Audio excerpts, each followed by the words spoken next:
সবাইকে জানাই কামোদা একাদশীর অনেক অনেক শুভেচ্ছা।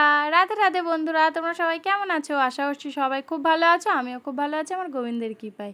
দেখো বন্ধুরা, আজ একাদশীর দিন আমি বাবা পঞ্চানন্দর কাছে গিয়েছিলাম একটু পুজো দিতে। আজ যেহেতু বুধবার, আমাদের ব্রাহ্মণ আসে না বুধবার দিন। মঙ্গলবার, বৃহস্পতিবার, শনিবার এই দিনগুলোই হয়, আর বাদবাকি এক এক দিন হয়। কিন্তু আজ এমনি ফল নিবেদন করেছিলাম, আমি আর আমার বোন গিয়েছিলাম। তাই বাবা পঞ্চানন্দকে, মা শীতলাকে নিবেদন করে, মা মনসাকে, তারপরে আমরা পুজো আচ্ছা করে, মানে আমরা যেমনভাবে পেরেছি ধূপ প্রদীপ জ্বালিয়ে শাঁখ ঢাক বাজিয়ে এইভাবে পুজো করে আমরা বাড়িতে চলে এসেছি প্রসাদ নিয়ে। তারপরে দেখো গোপুসোনাদের এসেই স্নানটা করিয়ে দিচ্ছি। ঘি, মধু, দুধ, চন্দন পাউডার এইগুলো দিয়েই স্নানটা করিয়ে দিচ্ছি, আর গঙ্গা জল দিয়ে। আমার কাছে দইটা ছিল না, দইটা থাকলে খুব ভালো হতো। আমি দই দিয়ে স্নানটা করাই একাদশী দিন বিশেষ করে, কিন্তু আজ হলো না, ছিল না তো ওই জন্য। আর আনার জন্য কেউ গিয়েও ছিল না বাজারে, আর আনা হয়নি। তারপরে দেখো স্নানটা করিয়ে দিয়েছি, গা হাত পাটা মুছিয়ে দিচ্ছি সবার একে। আচ্ছা, তোমরা আজ কে কে একাদশী পালন করেছো আমাকে একটু কমেন্ট করে জানাবে। আমি তো আজ করেছি একাদশীটা, কালও ছিল কিন্তু কাল আমাদের পশ্চিমবঙ্গে এইদিকে ছিল না, তাই করিনি, আর আজ করেছি। তোমরা কে কে কাল একাদশী করেছো আমাকে কমেন্ট করে জানাবে।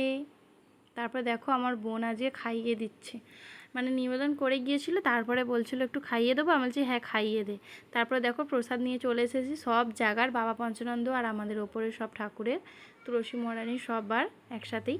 তারপরে দেখো বিকেল হয়ে গিয়েছে, আমার মাকে আমি একটু আলতা পরিয়ে দিচ্ছিলাম, আর আমিও পরে নিয়েছিলাম, যেহেতু একাদশীতে আমি একটু আলতা পরি রোজই, এমনি পরা হয় বৃহস্পতিবারে, কিন্তু কাল আবার বৃহস্পতিবার, কাল আর পরবো না, কারণ পায়ে আলতা থাকলে বলে পরতে নেই। দেখো আমার মাকেও পরিয়ে দিয়েছি, আমিও পরে নিয়েছি। আলতাটা প্রচণ্ড গাঢ় হয়ে গিয়েছে।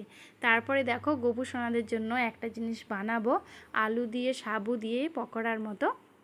আলুটাকে তাই সেদ্ধ করে নিলাম, আর সাবুটাকে আগে থেকেই ভিজিয়ে রেখেছিলাম, জলটাও ঝারিয়ে নিয়েছি। তারপর গরম বলে একটু খুন্তি দিয়ে ওই রকম করে চিপে চিপে দিচ্ছিলাম। তারপরে কাঁচা লঙ্কা দিয়ে, সিন্দুক লবণ দিয়ে একটু এগুলো ভেজে নেবো। দেখো মাখিয়ে দিয়েছি।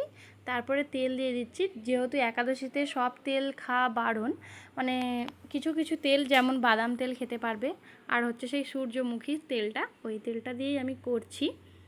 দেখো এইভাবে চ্যাপটা চ্যাপটাভাবে করে নিচ্ছি, দিয়ে দিচ্ছি তেলের ওপর। খুব সুন্দর হয়েছিল, আমি এই প্রথমবার করলাম। অনেক লোক করে আমি দেখেছি, আমাদের মন্দিরেও করে, কিন্তু আমি কোনো দিন করিনি একাদশীর দিন, এই প্রথমবারই করলাম। বলে একটু করি, আমার বোনেরাও বলছিল হ্যাঁ বানা না বলতে, ওই জন্য বানিয়েছিলাম। খুব সুন্দর হয়েছে, তোমরা দেখতে পাবে, দাঁড়াও। এই দেখো এইভাবে গোল গোল করে হাত দিয়ে চিপে চিপে তেলের মধ্যে দিয়ে দিচ্ছি। আর কাঁচা লঙ্কা দিয়েছিলাম একটু ঝাল ঝাল হবে বলে, কারণ আর কিছু তো দিতে পারবো না। ওই আলু দিয়ে সাবু দিয়ে এইভাবেই করেছিলাম, একটু লাল লালও করে নিয়েছিলাম। খুব লাল তবে ভালোই লাগছিল না, মানে একটু হালকা লালটাই ঠিক আছে, মানে তার পরের বারে আমি একটু হালকাই করেছিলাম, প্রথমটা লাল হয়ে গিয়েছিল বেশি। আমার গোপুসোনার কাছে চলে গিয়েছি, দেখো আমার গোপুসোনারা খুব খুশি, আর সাবুর পকোড়া ভেজে দিয়েছি ওদেরকে। এমনি তো রোজের হয় না, এই একাদশীর দিনই বিশেষ করে হয়। তারপরে দেখো ওদেরকে খাইয়ে দিচ্ছি আমি। সন্ধ্যা দেখিয়ে দিয়েছি, যেহেতু সন্ধ্যা হয়ে গিয়েছে, সন্ধ্যাবেলায় এটাতে আমি দিয়েছিলাম ওদেরকে সেবা, সন্ধ্যাবেলায় খাইয়ে দিচ্ছি। সন্ধ্যা দেখাতে গিয়েছিলাম যখন, তখনই ওদেরকে খাইয়ে দিচ্ছিলাম। তারপর খাইয়ে দাইয়ে নিয়ে চলে এসেছিলাম, তারপরে আমরা পেয়েছিলাম এটা। দেখো আমার লালা, গদা, ভীম, আর আমার ভাই আছে, মানে আমার মায়েদের একটা গোপুসোনা আছে, আর আমার তো 3টে। আমি তো মায়ের বাড়ি আছি, তোমরা তো জানো, কেউ কেউ জানো, কেউ কেউ জানো না। আমি কলকাতায় গিয়েছিলাম, তারপর আমি আবার মায়ের বাড়ি এসেছি। কলকাতার এখনও একটাও ভিডিও তোমাদের সাথে শেয়ার করা হয়নি, কারণ আমার এডিট করার সময়ই হচ্ছে না, এমন এমন কাজ এসে যাচ্ছে। তোমাদের সাথে সব শেয়ার করব। তারপরে দেখো একটু ধুনোও দিয়ে দিচ্ছি, সেটা একটু শেয়ার করলাম তোমাদের সাথে। আমি সব বাড়িতে দিয়ে যাচ্ছিলাম, সব ঘরে আমাদের। তারপর আবার ওপরে চলে গিয়েছি, ঠাকুর ঘরে আবার রেখে দেবো। এই ভিডিওটাই পর্যন্তই। হরে কৃষ্ণ, রাধে রাধে।